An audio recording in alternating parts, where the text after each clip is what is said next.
किसी कुत्ते को मारना हो तो ये अफवाह फैला दो कि वो पागल है। ठीक इसी तरह अगर किसी इंसान को बर्बाद करना हो तो यह ऐलान कर दो कि वो देशद्रोही है। ये मैं नहीं कह रहा हूं, यार माधवन ने कहा है। रॉकेटरी द नंबी इफेक्ट नाम की फिल्म है। इस फिल्म के बारे में हर कोई बात कर रहा है, इस डायलॉग के बारे में हर कोई बात कर रहा है और हर कोई बात कर रहा है उनके बारे में जिन पर यह फिल्म बनी है, यानी कि भारत के वैज्ञानिक नंबी नारायणन साहब। मेरा नाम है आरजे कार्तिक, आप देखना शुरू कर चुके हैं लर्निंग सीरीज सीखोगे नहीं तो जीतोगे कैसे।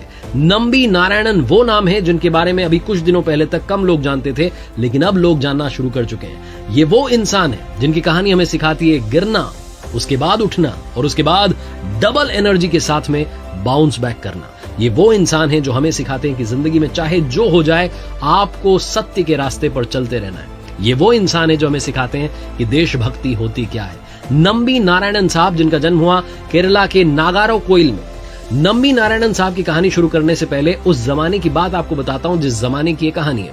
ये वो दौर था जब भारत स्पेस के क्षेत्र में काफी कुछ करना चाहता था, लेकिन हम डिपेंडेंट थे अमेरिका पर, रशिया पर।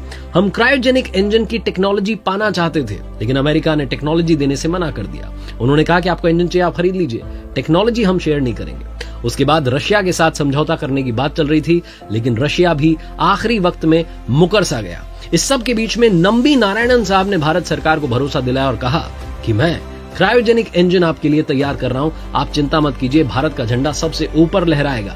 लेकिन इसी सब के बीच में नंबी नारायणन साहब के साथ में रची गई एक बहुत गहरी साजिश। आइए उसके बारे में बात करते हैं। साल था 1994, महीना था अक्टूबर का। मालदीव्स की रहने वाली मरियम राशिदा को केरला पुलिस तिरुवनंतपुरम से अरेस्ट करती है। गिरफ्तार किया जाता है इस आरोप में कि इसरो का जो स्वदेशी क्रायोजेनिक इंजन है उसकी टेक्नोलॉजी पाकिस्तान और बाकी देशों में मरियम राशिदा बेच रही है। जब ये आरोप लगता है तो साफ है कि ये टेक्नोलॉजी जिसे पता है शायद वही इसमें मदद कर रहा है। केरला पुलिस पहुंच जाती है इसरो के टॉप साइंटिस्ट और क्रायोजेनिक इंजन के प्रोजेक्ट डायरेक्टर नंबी नारायणन साहब के पास। उन्हें गिरफ्तार करके ले जाती है। नंबी नारायणन को कुछ अता पता नहीं होता कि किस आरोप में क्यों उन्हें अरेस्ट किया जा रहा है। और ना सिर्फ उनको बल्कि जो उनके बाकी दो साथी थे, साइंटिस्ट डी शशि कुमारन और डेप्यूटी डायरेक्टर के चंद्रशेखर, उन्हें भी केरला पुलिस अरेस्ट करके ले जाती है। इनके अलावा रशियन स्पेस एजेंसी के एक Indian representative SK Sharma, labour contractor और राशिदा की एक फ्रेंड फौजिया हसन को भी अरेस्ट किया जाता है। इन सभी लोगों पर यह आरोप लगाया जाता है कि इसरो का जो स्वदेशी क्रायोजेनिक इंजन है, जो रॉकेट इंजन है, उससे जुड़ी जानकारी, जो सीक्रेट टेक्नोलॉजी है, सीक्रेट डिटेल्स हैं, उन्हें पाकिस्तान और बाकी देशों को बेचा जा रहा है। जो प्रोजेक्ट के डायरेक्टर थे क्रायोजेनिक रॉकेट इंजन के, नंबी नारायणन साहब, वो ऑफिसर्स को बताते हैं कि हमने ऐसा कुछ नहीं किया है और अभी तो इस पर मैं काम कर रहा हूं, अभी तो टेक्नोलॉजी तैयार हो रही है, आप कैसे मुझ पर ये आरोप लगा सकते हैं। नंबी नारायणन साहब चीख चीख कर कहते हैं कि मेरे खिलाफ साजिश रची गई है, लेकिन कोई सुनने वाला नहीं होता है। ये तक रिपोर्ट्स में दावा किया गया है कि अधिकारियों ने उनके साथ में मारपीट की, अमानवीय कृत्य किया। 20 दिनों तक जो जुडिशियल कस्टडी थी उसमें उनके साथ में बुरा बर्ताव किया गया। हर तरीके से उनसे ये कहलवाने की कोशिश की गई, कहिए कि आपने देश के खिलाफ साजिश की है। और ये बात जब आई मीडिया में तो मीडिया ट्रायल में नंबी नारायणन को, उनके साथियों को देशद्रोही करार दे दिया गया। नंबी नारायणन जो कि देश के लिए काफी कुछ करना चाहते थे, उन्हें गद्दार घोषित कर दिया गया। ये सब कुछ तब हो रहा था जब केरला पुलिस जांच कर रही थी, लेकिन जैसे ही ये जांच सीबीआई को सौंपी गई, सीबीआई ने अपनी जांच में पाया कि नंबी नारायणन ने कोई भी देश के खिलाफ साजिश नहीं की है। उन्होंने कोई भी टेक्नोलॉजी पाकिस्तान या किसी और देश को नहीं बेची है। यहां तक कि इसरो की जो इंटरनल रिपोर्ट थी उसमें भी यह दावा किया गया, उसमें भी यह पता लगाया गया कि जो क्रायोजेनिक रॉकेट इंजन है उसकी कोई भी ड्राइंग गायब नहीं हुई है। लेकिन ये सब होते होते देर हो चुकी थी। नंबी नारायणन साहब को मीडिया गद्दार घोषित कर चुका था। सुनने में आपको लग रहा होगा कि ये तो बड़ा आसान सा रहा कि सीबीआई के पास मामला गया, उन्होंने इन्हें आरोपों से मुक्त कर दिया। लेकिन ये कानूनी लड़ाई नंबी नारायणन साहब ने अपने सम्मान की लड़ाई को 24 साल तक लड़ा है। 1994 दिसंबर में मामले की जांच सीबीआई के पास आ चुकी थी। सीबीआई ने अपनी जांच में केरल पुलिस के आरोपों को सही नहीं पाया था। अप्रैल 1996 में सीबीआई ने चीफ जुडिशियल मजिस्ट्रेट की कोर्ट में एक रिपोर्ट फाइल की थी। उसमें बताया था कि पूरा मामला फर्जी है और जो आरोप लगाए गए हैं इन आरोपों के पक्ष में कोई सबूत नहीं।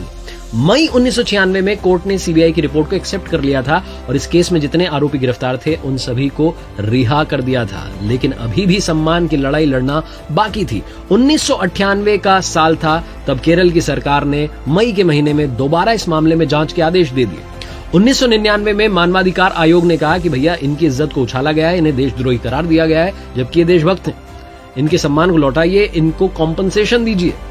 लेकिन एक बार फिर से उस मानवाधिकार आयोग के फैसले के खिलाफ केरल की जो सरकार थी वो पहुंच गई कोर्ट में। ये कोर्ट की लड़ाई चलती रही। 2017 में नंबी नारायणन साहब की जो पिटीशन थी उस पर सुनवाई करते हुए सुप्रीम कोर्ट ने यह कहा कि जितने भी नेगेटिव रिकॉर्ड्स हैं उनको हटाया जाए और इनके सम्मान को दोबारा बहाल किया जाए। 14 सितंबर 2018 को सुप्रीम कोर्ट ने अपने आदेश में ये बात कही। तो कुल मिलाकर के 24 साल की लड़ाई में जाकर के फिर से नंबी नारायणन साहब ने अपना सम्मान वापस पाया। और यह कहा जाता है कि अगर नंबी नारायणन साहब के खिलाफ ये साजिश नहीं रची गई होती, क्रायोजेनिक इंजन टेक्नोलॉजी को लेकर के जो सारी साजिश रची गई, अगर ये नहीं हुआ होता तो आज इसरो 20 साल आगे होता।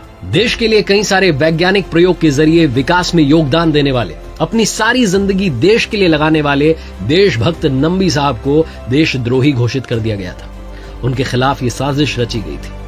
उनकी जिंदगी हमें सिखाती है कि जिंदगी में कई सारे उतार चढ़ाव आएंगे, कई सारी मुश्किलें आएंगी, लोग आपके खिलाफ होंगे, लेकिन आपको अपने ऊपर विश्वास रखना है। आप गिरेंगे भी सही, लेकिन फिर से उठना है, बाउंस बैक करना है डबल एनर्जी के साथ। आपको अपना सम्मान, आपका हक जरूर मिलेगा। अगर आप नंबी नारायणन साहब के बारे में थोड़ा और जानना चाहते हैं डिटेल में, तो एक फिल्म आई है रॉकेटरी द नंबी इफेक्ट, उसे आप देख सकते हैं। आप एक बुक पढ़ सकते हैं जो खुद नंबी नारायणन साहब ने अपनी जिंदगी के ऊपर लिखी है, how India and I survived the ISRO spy case. इस नाम से एक बुक है, उसे आप पढ़ सकते हैं। 2019 में भारत सरकार ने उन्हें पद्म भूषण से सम्मानित किया।